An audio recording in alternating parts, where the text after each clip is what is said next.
나사렛 예수 그리스도의 이름으로라는 제목으로 우리 하나님의 말씀을 증거하겠습니다.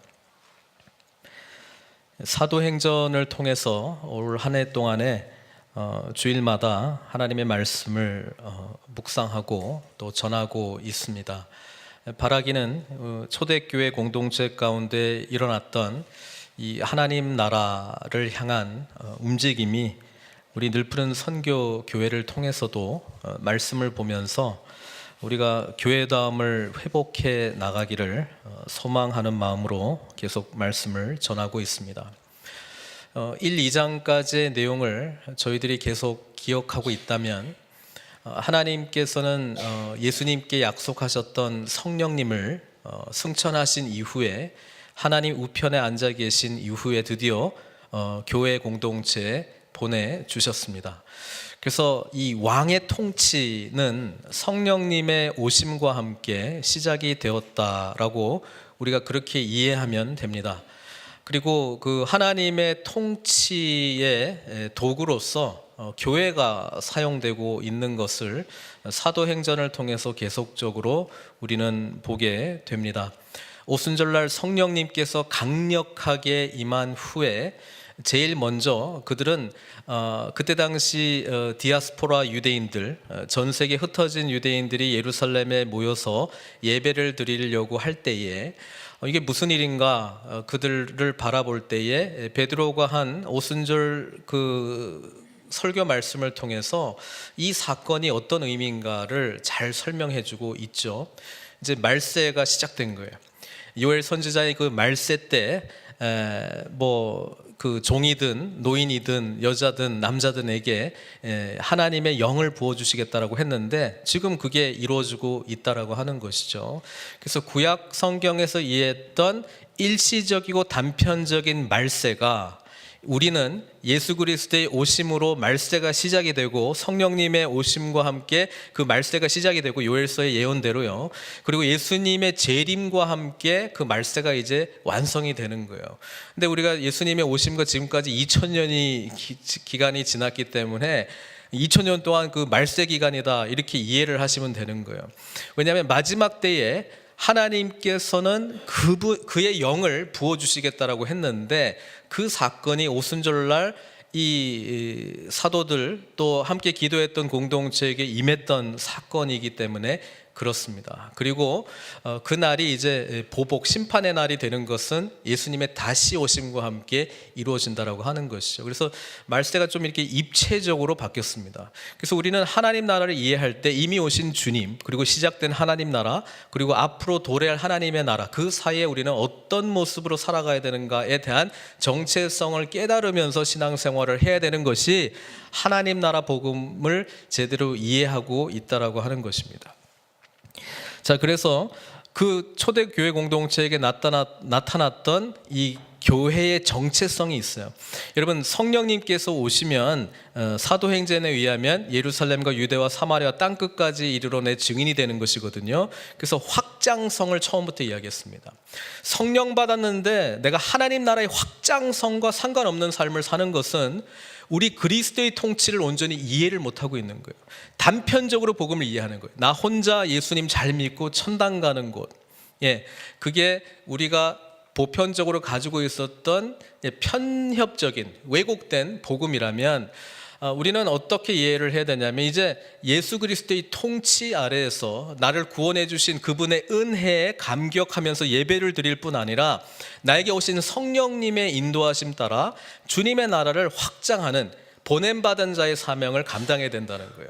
그래서 초대교회 공동체가 처음부터 디아스포라 크리스찬들이 아니죠. 유대인들이 모여서 예루살렘 성전에 향해서 나아갈 때 그들이 그때 당시에 각 지역 언어를 가지고 전부 다 알아듣는 언어를 가지고 예수 그리스도께서 행하신 놀라운 일들, 하나님께서 행하신 놀라운 일들을 증거하기 시작했습니다.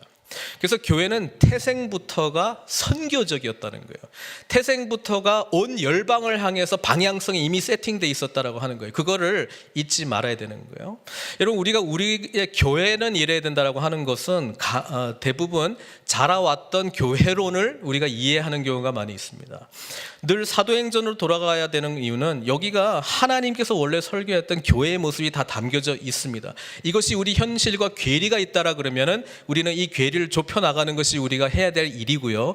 지금 해왔던 것을 유지하는 것이 우리가 교회를 바라봐야 될 시각이 결코 아니라고 하는 것입니다.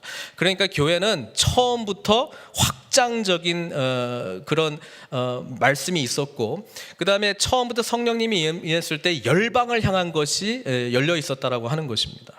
그래서 우리가 예수님을 믿으면서 성령님이 충만해지면 충만해 줄수록 우리의 삶이 점점 확장이 돼야 되는 거예요. 이 확장이 된다라고 하는 의미가 여러 의미가 있는데요. 뭐 지역적인 확장도 될 수 있지만 사실은요, 내가 다른 사람을 더 많이 용납하는 식으로 확장이 되어가는 것입니다. 여러분, 우리가 언제 성숙합니까? 내 자신을 깰 때, 내 자신이 감당할 수 없는 영역을 깰 때 우리가 성숙해지고 변화되는 것이거든요. 그런데 이게 바로 성령님께서 임하셨을 때에 나타나는 현상이었다라고 하는 것입니다. 유대인들은 절대로 사마리아인들과 같이 할 존재들이 아니었습니다. 유대인들은 절대로 이방인들과 함께 관심도 없었고, 그들에 대한 구원은 아무 관심이 없었고, 오히려 그냥 멸망받을 자들이라는 생각이 있었습니다. 근데 복음이 들어갔을 때에 사마리아를 포용하고 이방인을 포용하는 방식으로 조금씩 점차 시간이 걸리지만 이해되어 가고, 그 다음에 포용하기 시작했다는 거예요. 여러분, 우리가 예수님을 온전히 알았다면 그분의 용서하시는 사랑의 은혜를 경험한 것이거든요. 여러분, 이 용서하시는 사랑의 은혜를 실천하는 장이 그래서 늘 우리가 살고 있는 공동체 현장이라는 거예요. 그게 가정이 될 수도 있고 교회 공동체가 될 수도 있고 우리가 직장의 영역이 될 수도 있는데요. 거기서 얼마나 포용력 있는 삶을 살아가느냐. 근데 이 포용이 노력에 의해서 되는 포용이 아니고 예수 그리스도의 놀라운 구원의 은혜를 만끽했기 때문에 거기에 응당, 주님께서 나를 사랑하시고 용서하셨기 때문에 나도 옆에 있는 사람을 용서하고 사랑하는 거거든요. 그래서 교회 공동체 안에 특히 우리는 예수 그리스도를 구주로 고백하고 있기 때문에 용서하고 용서받는 그 경험을 할 때 사실 사랑이 확장되는 거예요. 용서도 구하지도 않고 용서받을 수도 없는 공동체가 교회 공동체가 되면 이 사랑이 추상적인 개념이 되는 거예요. 그건 하나님만 하는 거예요. 예수님만 하는 거예요. 교회 공동체, 그리스도의 몸인 공동체는 절대로 일어날 수 없는 것으로 우리가 단정하고 살아갑니다. 여러분, 이게 불신앙이라고 하는 것을 인식하셔야 됩니다. 되지 않는 것에 대해서 애통하셔야 됩니다. 그리고 될 수 있도록 성령님의 인도하심과 성령님께서 함께 하시는 그 삶을 살아가기 시작할 때 교회 공동체 안에서 예수 그리스도의 피 묻은 십자가의 은혜 속에서 살아내는, 말씀을 살아내는 공동체의 역할이 점차적으로 일어난다라고 하는 것이죠. 그래서 경험적으로 이해하고 있는 교회, 내가 해보니까 봤던 교회, 그거를 가지고 교회론을 삼지 말고 사도행전에서 이야기하고 있는 교회가 무엇인지를 보고 오늘 현실이 그것과 거리가 있다면 우리는 기도 제목이에요. 그게 기도해야 되는 거예요. 왜냐하면 주님께서 원하시는 이 교회는 폭발적인 능력의 교회이기 때문에 그렇습니다. 정말로 예수 그리스도의 그 이름의 능력을 믿는다면 우리는 그 교회가 이 땅 가운데 그리스도의 통치를 받고 그 말씀대로 살아내는 그 능력을 우리가 함께 경험해 내야 된다라고 하는 것입니다. 자, 그런 생각을 가지고 이제 복음 메시지에 대해서 사람들이 반응하기 시작했습니다. 그때 베드로가 뭐라고 그랬냐면 회개하고 주 예수를 믿으라 그렇게 했잖아요. 그러면 성령의 선물을 받을 것이다 이렇게 했어요. 여러분, 성령의 선물을 받는 것은 왜 받아야 되냐면 예수 그리스도의 하나님 나라의 통치를 살아내기 위해서는 성령님의 능력 없이는 불가능하기 때문에 그렇습니다. 그리고 그 다음에 2장 42절부터 지난주에 우리가 살펴봤던 초대교회 공동체가 어떤 모습으로 변화되었습니까? 그들이 사도의 가르침을 받아 서로 교제하고 떡을 떼며 오로지 기도하기를 힘쓰니라. 예배 공동체, 기도 공동체, 교제하는 공동체, 교회가 무엇인가에 대한 5가지 그 항목들이 점점 이루어지고 있습니다. 또 43절에 보니까 표적과 기사들이 막 일어나기 시작하고요. 44절에 보니까 함께 완전히 가족이 되는 공동체, 그러니까 모든 물건을 서로 나누고 통용할 수 있고 또 재산을 팔고 뭐 이런 일들이 막 일어납니다. 그걸 했기 때문에 초대교회 공동체가 됐다기보다는 성령님의 충만한 은혜 속에서 예수 그리스도의 사랑이 무엇인지를 경험했기 때문에 나타나는 현상적인 요소들을 지금 기록을 했어요. 그렇기 때문에 이 초대교회로 돌아가자라고 할 때 복음 이야기를 먼저 하고 그 나타나는 일들은 그 시대 그 생활 양식에 따라서 변화시키시는 하나님의 일들의 현상으로 우리가 이해해야지, 이렇게 기록되어 있으니까 안 되는데 그렇게 살아야 돼 명령해가지고 뭐 이렇게 강압적으로 해가지고 만들 수 있는 공동체가 결코 아니라는 거예요. 예수 그리스도가 누구신지 알면 알수록 이 삶은 저절로 나타나게 되어 있다라고 하는 것입니다. 46절에 보면 날마다 마음을 같이하여 성전에 모이기를 힘쓰고 집에서 떡을 떼며 기쁨과 순전한 마음으로 음식을 먹고 하나님을 찬미하며 또 온 백성에게 칭송을 받으니 주께서 구원받는 사람을 날마다 더하게 하시니라. 사도행전이 이렇게 딱 끝났으면 우리가 늘 이쪽으로 돌아가게 될 터인데 그 다음에 계속적인 이야기가 있습니다. 왜? 지금 이 확장성은 예루살렘 교회 안에서만 머물러 있는 곳이기 때문에 그렇습니다. 성령이 임하시면 사마리아 땅끝까지 가야 되잖아요. 근데 지금 어디에 만족하고 있냐면은 은혜도 받고 우리끼리 줬사오니 계속 이렇게 유지하면서 가자. 우리가 교회가 무엇인가, 교회가 좋은 교회가 무엇인가 이렇게 생각할 수 있어요. 야, 우리끼리 지금 모였을 때 힘든데 그냥 우리끼리 좋고 이러면 여기에 머물러 있을 수 있습니다. 그런데 여기 3장부터 계속 확장성을 이야기해 주고 있습니다. 삶의 확장성을 이야기해 주고 있어요. 3장 1절에 보면 우리 한 목소리로 같이 읽겠습니다. 제9시 기도 시간에 베드로와 요한이 성전에 올라갈세. 지금 베드로와 요한이 9시라고 되어 있는데 오후 3시를 의미하고 있습니다. 경건한 유대인들은 아침 9시, 12시, 3시 하루에 3번 이렇게 성전에 올라가서 기도합니다. 또 특별히 아침과 저녁에 하나님께 그 번제 드리는 일들이 있기 때문에 그 시간에 맞춰서 또 기도하는 시간이 굉장히 유익하고 또 경건한 유대인들이 마땅히 살아가는 삶의 모습이었는데요. 베드로와 요한은 제9시 기도 시간에 성전에 올라갔습니다 라고 기록되어 있어요. 그러면 제가 질문하고 싶어요. 베드로와 요한은 왜 성전에 올라갔을까요? 예? 기도하려고. 베드로와 요한이 꼭 오후 3시에 올라가서 기도를 해야 했을까요? 성령 언제 받았어요? 어디서 받았어요? 다락방에서 받았어요. 베드로와 요한은 성전에 꼭 올라가야 된다는 생각이 없었어요. 그런데 올라갔어요. 왜 올라갔냐면 굳이 그 시간, 기도 시간이니까 기도회 하러 가자 이런 의미로 올라갔다기보다는 아까 2장 읽어보셨잖아요. 성전의 46절, 2장 46절 같이 한번 읽겠습니다. 날마다 마음을 같이하여 성전에 모이기를 힘쓰고.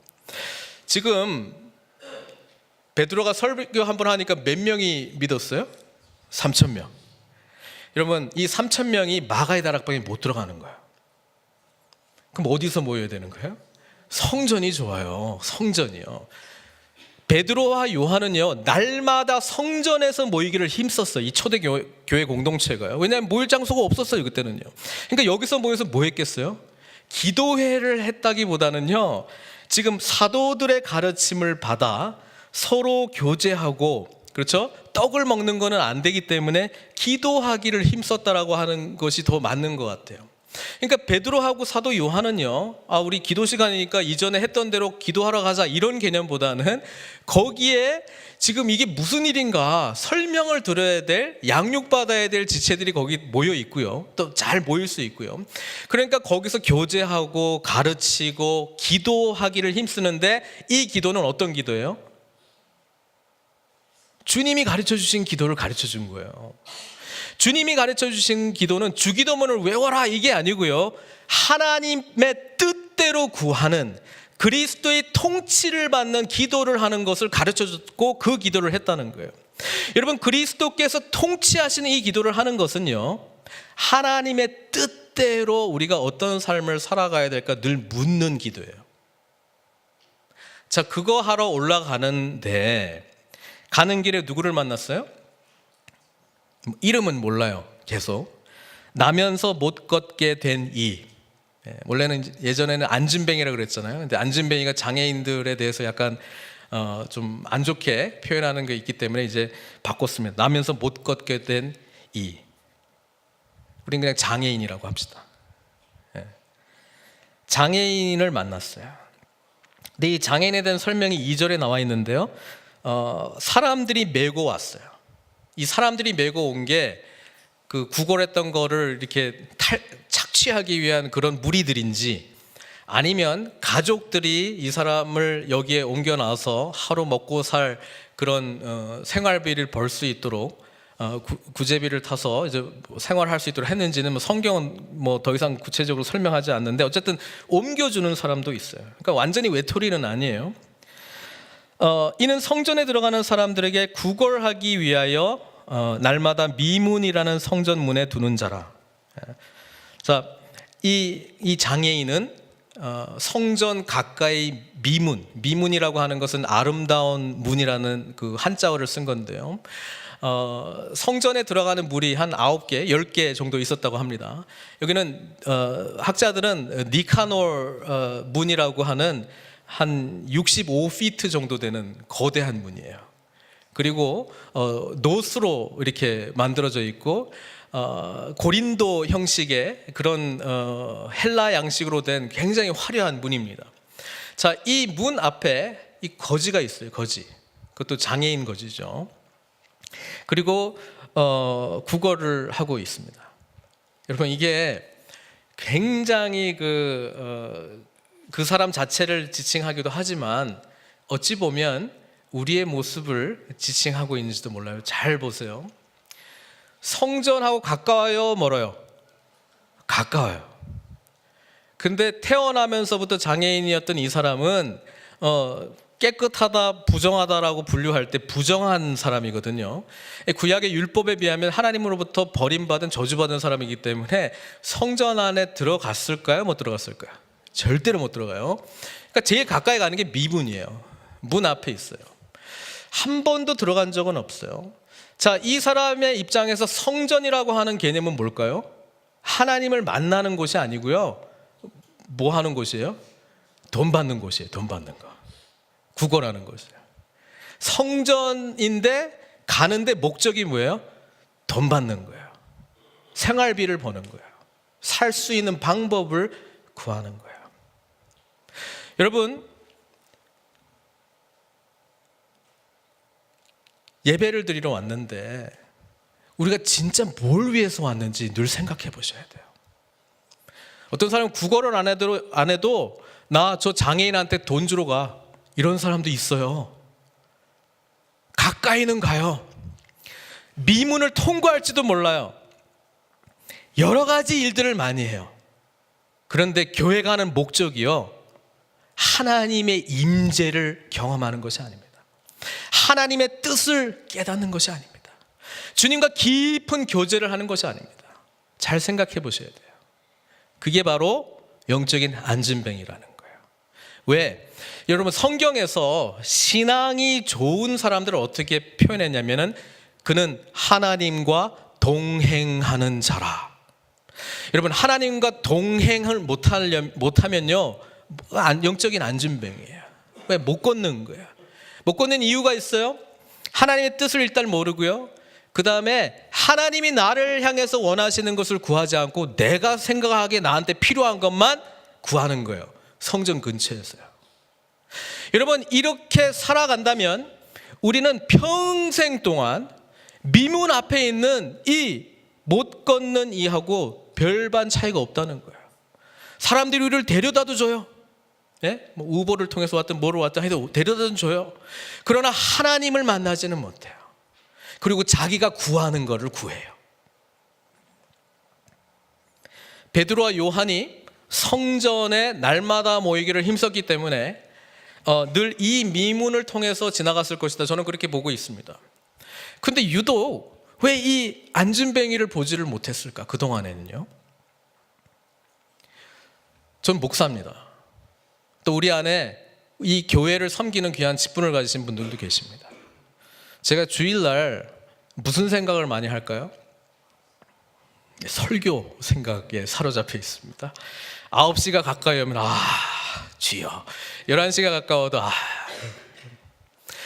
그리고 제가 해야 될 일들이 있어요. 주일날 제가 해야 될 일이 있어요. 그런데요, 성령님께서 오늘 어떤 한 영혼을 특별히 주의 깊게 바라보라 이렇게 말씀하실 때 제가 그걸 외면할지도 몰라요. 왜? 시간은 다가오고 내가 해야 될 일이 있기 때문에요. 여러분, 우리가 교회 공동체에 오는데요, 여러분 무엇을 위해서 오십니까? 여러분, 교회 가까이 왔는데 여전히 이 걷지 못하는 자와 같이 정말 하나님의 깊은 은혜를 경험하지 못한 자를 향해서 한번 쳐다본 적이 있냐 이 말이에요.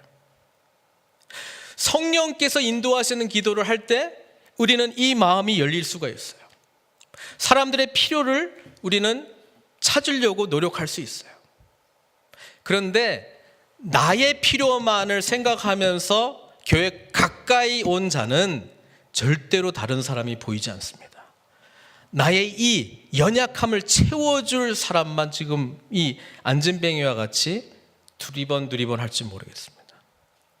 베드로와 요한이 어느 날, 이 어느 날이 중요합니다. 이 어느 날이 영광스러운 날이에요. 성령님의 인도하심을 따라서 지금 늘 구걸했을지도 모르는 이 사람에게 베드로와 요한이 더불어 주목하기 시작했다. 멈춰서 주목하기 시작했어요. 어떨 때는요, 우리가 생각하기에 하나님을 위해서 영광을 돌리기 위해서 내가 해야 될 일이 1번부터 10번까지 쫙 있어요. 1번 다 했고 2번 다 했고 3번 다 했고 이걸 체크리스트를 끝내면 주님을 위해서 내가 합당한 삶을 살았노라 이렇게 평가하고 있을지도 몰라요.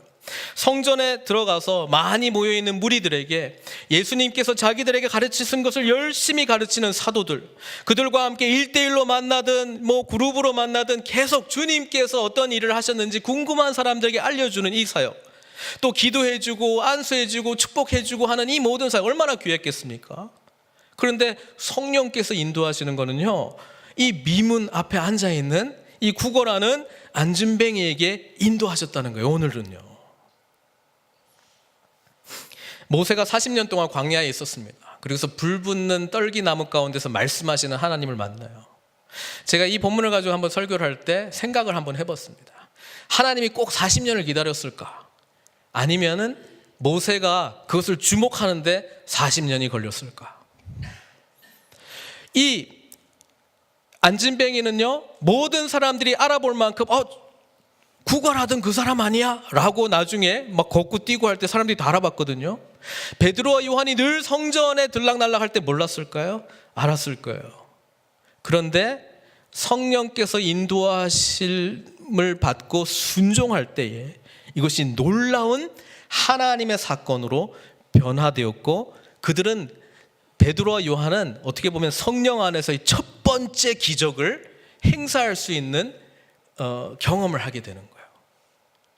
저는 우리가 예수님을 믿고 하나님을 섬긴다라고 하면서 너무 많은 경우에 우리가 생각하고 있는 기준을 가지고, 우리가 생각하고 있는 체크리스트, 때로는 이걸 바라보면서 거기에 못 미친 나를 바라보면서 한탄하면서 신앙생활을 열심히 하려고 해요.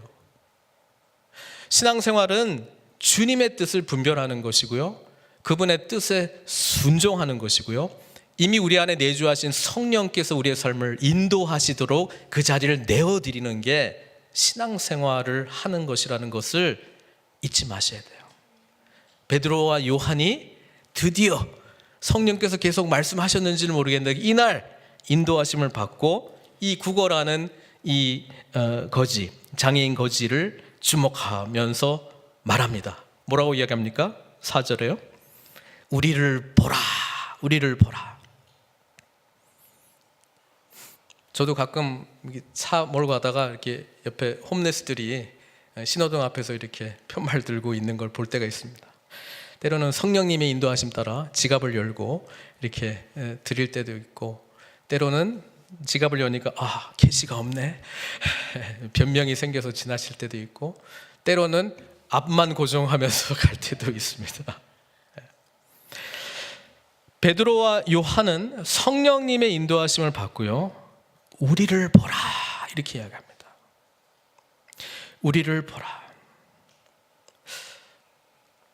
저는 이 말씀을 준비하면서 이 이야기를 듣고 싶어하는 주변의 미문 앞에서 구걸하는 듯하게 자신의 필요의 갈급함 속에서 하나님의 임재를 경험하지 못한 사람들의 이 부르짖음, 이 소리를 듣고 싶어하는 이들에게 이 이야기를 하지 못한 경우가 얼마나 많을까 좀 생각해 보게 되었습니다. 베드로와 요한은 우리를 보라 이렇게 이야기를 하면서 우리가 5절에 그가 그들에게 무엇을 얻을까 하여 바라보거늘, 이 안진뱅이였던 이 거지는 그 이야기를 듣고 오늘 드디어 좋은 날이 왔구나, 마지막 기도 시간인데 드디어 누군가가 나에게 필요를 채워줄 사람이 왔구나 이렇게 해서 바라보았는데, 유명한 구절이죠. 6절 한 목소리를 같이 읽겠습니다. 베드로가 이르되 은과 금은 내게 없거니와 내게 있는 이것을 내게 주노니 나사렛 예수 그리스도의 이름으로 일어나 걸어라 이렇게 이야기했습니다. 아주 유명한 성경에 있는 말씀. 베드로와 요한은 자신들에게 있는 것을 주었습니다.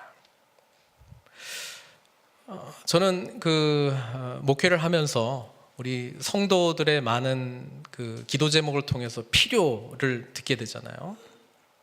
때로는 그 필요를 채워주려고 힘쓸 때도 있고, 때로는 내가 할 수 있는 게 참 없구나라는 것을 더 느낄 때가 많이 있습니다. 여러분, 이 필요, 이 거지 안진뱅에게 필요했던 것은 돈이었어요. 그런데 베드로하고 요한은 은과 금은 내게 없거니와 내게 있는 이것을 내게 주노니, 그러면서 예수 그리스도를 주셨어요. 여러분, 우리 믿는 자들이 정말 줘야 될 게 있다면 우리 안에 계신 예수님이신 줄로 믿습니다. 그런데 너무 많은 경우에 그들이 구하는 것을 주려고 노력할 때가 많이 있어요. 우리 리더십들의 고민도 필요가 뭐냐 들어보고요, 그것을 채워주는 것이 온당한 리더십이라고 착각할 때가 많이 있어요. 성령님의 인도하심을 받는 리더십은요, 그 구하는 것을 구할 때 정말 필요한 건지를 분별하게 되고요, 정말 구해야 될 것이 무엇인지를 깨닫게 해주고 정말 구해야 될 것을 드릴 수 있는 것이 진정한 하나님의 은혜 안에서의 리더십이 아닐까 이렇게 생각합니다. 우리는 어떤 경우에는 나 이거 필요해 절규하면서 부르짖을 때가 있는데요, 그게 꼭 내가 필요한 게 아닐 수 있어요. 더 근본적인 게 있을 수 있어요. 우리가 영적으로 깨어있지 못하다면 그것을 분별할 수가 없어요. 그러나 우리가 주 안에 있다면, 성령님의 인도하심을 받는다면 우리는 그것을 분별할 수 있고요, 오늘 본문의 말씀에 따라 우리가 줄 수 있는 최고의 선물이자 그들이 정말로 필요한 것은 무엇이라고요? 예수 그리스도이신 줄로 믿습니다. 그런데 내가 예수 그리스도께서 나에게 가장 큰 만족이고 답이다라고 하는 경험 없이 이 예수님을 드릴 수가 없어요. 내가 예수님만 있으면 다 된다라고 하는 확신과 그 은혜 안에서의 삶을 경험하지 못하면 이 예수를 줄 수가 없어요. 그러면 어떻게 하느냐?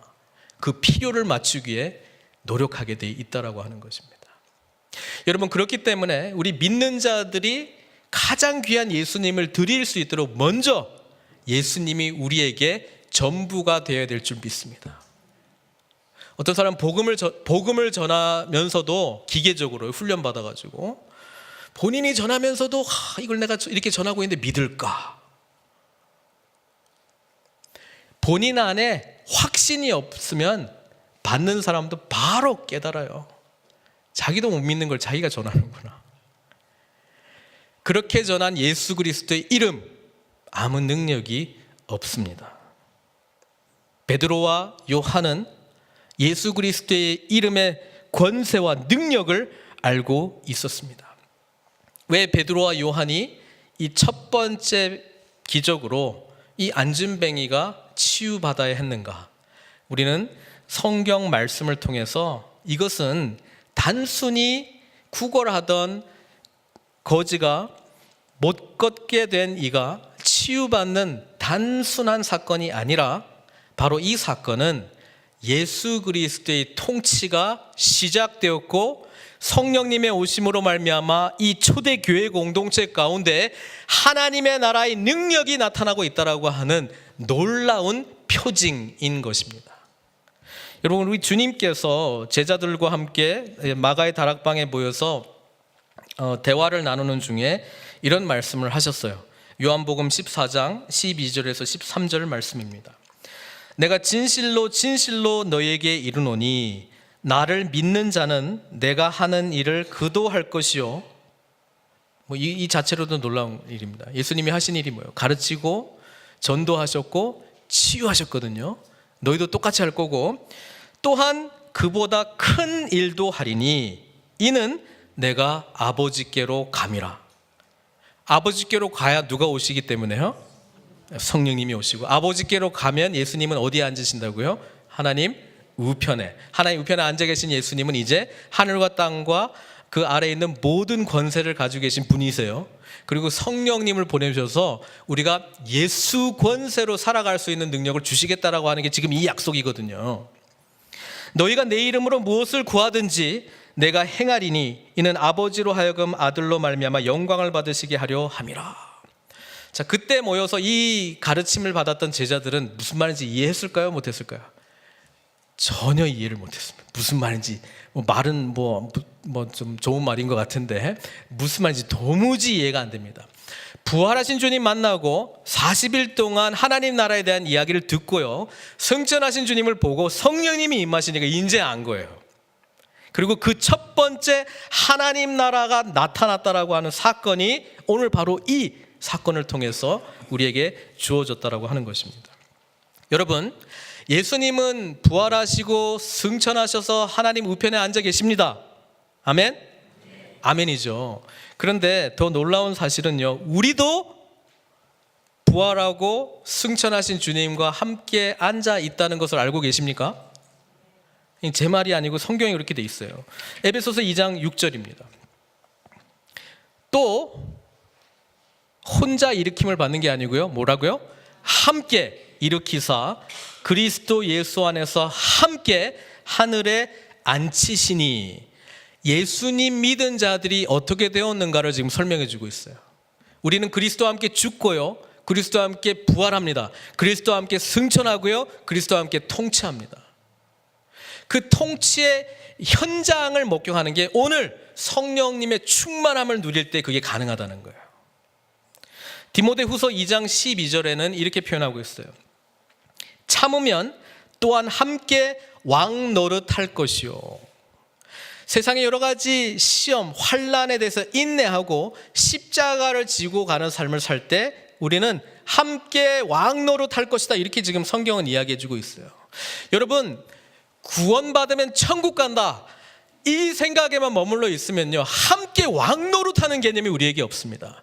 함께 그리스도의 통치 아래에서 성령님의 충만한 은혜를 누리면서 예수 그리스도의 이름의 권세를 발할 수 있는 그런 기회들을 우리가 전부 다 망각하고 사용하지도 않고 그냥 나는 그냥 구원받았으니까 천국 가면 되겠네, 그리고 그냥 나머지는 옵션이에요. 옵션. 하고 싶으면 하고 말란 말고 천국 가는 티켓을 땄으니까요.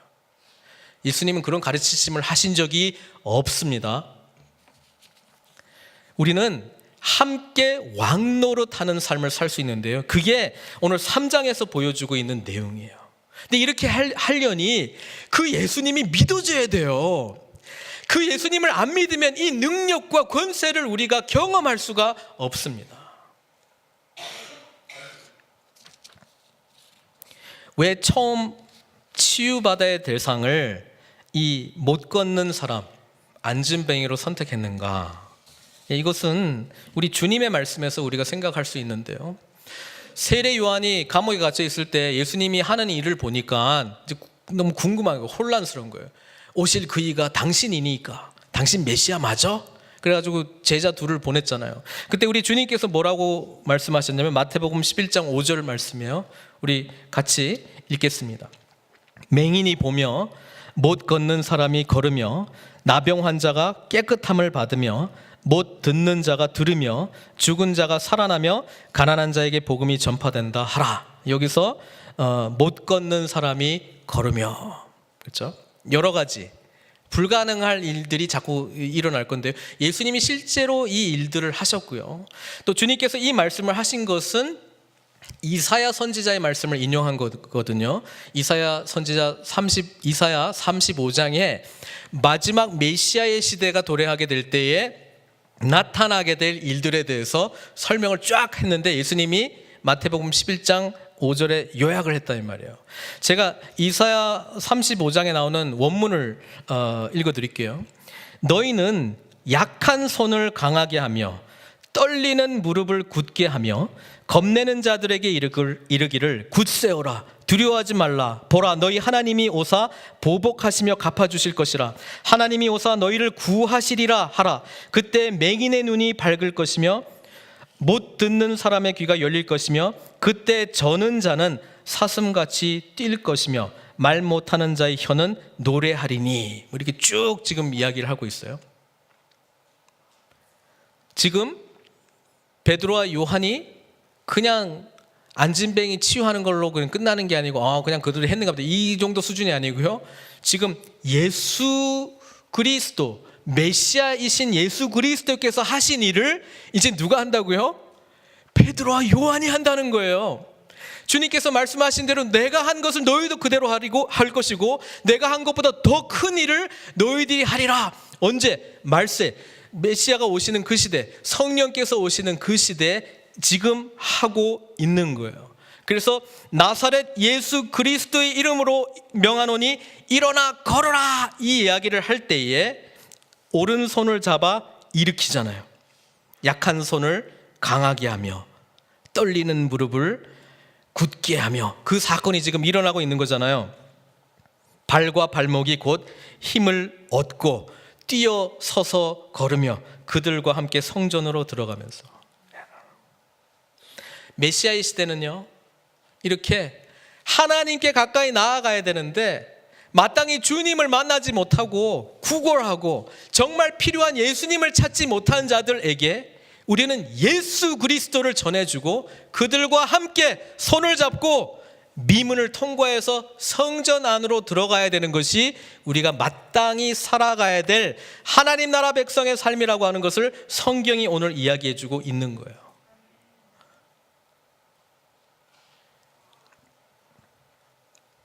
안진뱅이가 구걸하던 자가 예수님 만나니까 어떻게 된 줄 아세요? 증인이 되었어요.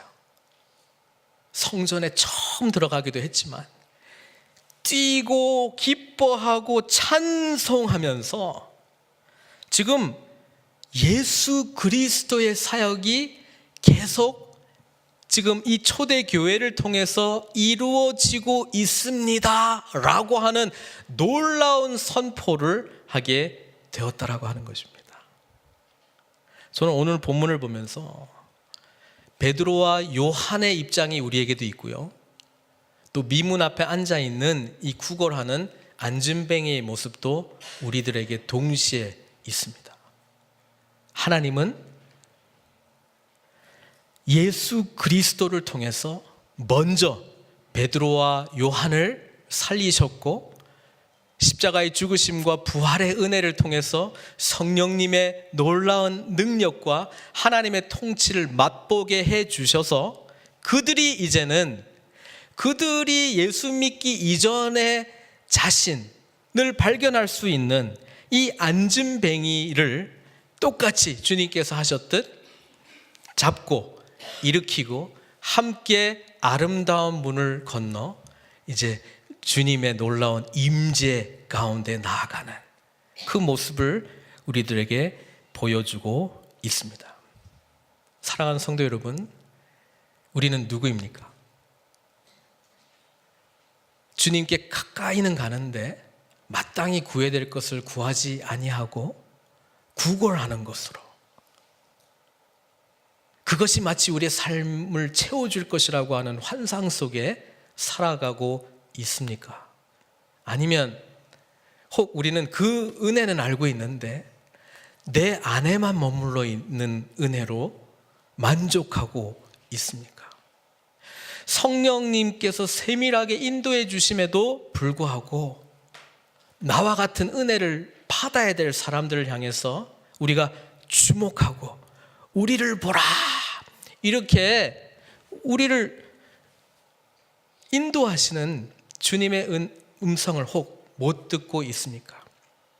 아니면 지금 베드로와 요한처럼 내게 있는 것으로 내게 주노니 나사렛 예수 그리스도의 이름으로 이 선포를 온전히 할 수 없을 정도로 주님을 깊이 못 만나고 있습니까? 어디에 있든지 간에 주님께서는 그 이름의 권세를 다시 한번 우리들에게 말씀해 주시고 보여주시고 교회 공동체를 통하여 하나님 나라가 주님께서 하셨던 그 사역이 계속 이루어지고 있음을 오늘 우리들에게 분명히 말씀해 주고 있습니다. 그렇다면 우리는 지금 어디에 있습니까? 우리 자신은 지금 어디에 있습니까? 우리 교회는 지금 어디에 있습니까? 나사렛 예수 그리스도의 이름으로 라고 하는 이 선포 가운데 하나님 나라의 통치의 실제를 경험하고 있느냐, 아니면 그냥 묻혀두고 있는지 우리는 돌아봐야 될 줄로 믿습니다. 사순절 기간에 우리의 왕이신 주님을 깊이 바라보시고요, 연약한 우리를 통해서 이루시고자 하는 하나님의 나라를 온전히 바라볼 수 있는 저와 여러분들 되시길 주님의 이름으로 축원드립니다. 함께 기도하겠습니다. 아버지 하나님, 주님께 가까이 있었으나 주님의 임재 앞에 나아가지 못했던 저희들을 놀라운 은혜로 구원해 주시고 하나님의 자녀 삼아 주시고 우리에게 부활의 은혜뿐 아니라 그리스도의 나라 함께 통치할 자들로 삼아주신 은혜를 감사드립니다. 성령님의 인도하심에 민감하게 반응하는 저희들 되게 해주시고 먼저 일으킴을 받은 자로서 여전히 일어서지 못한 자들을 향한 주님이 긍휼히 여기시는 그 마음을 품고 바라보게 해주시고 함께 일으킴을 받고 함께 아름다운 문을 거쳐 함께 주님의 임재 가운데 나아가는 하나님 나라의 놀라운 은혜를 품고 살아가는 저희들 다 될 수 있도록 은총 베풀어 주시옵소서. 무엇보다도 나사렛 예수 그리스도의 이름, 그 권세, 그 힘, 그 능력, 그것을 온전히 경험하는 저희들 되게 하여 주시고 우리 하나님의 통치가 우리 몸된 공동체를 통해서 온전히 세워져 나갈 수 있도록 성령님의 충만한 은혜를 허락하여 주시옵소서. 감사드리옵고 예수님의 귀하신 이름으로 기도드리옵나이다.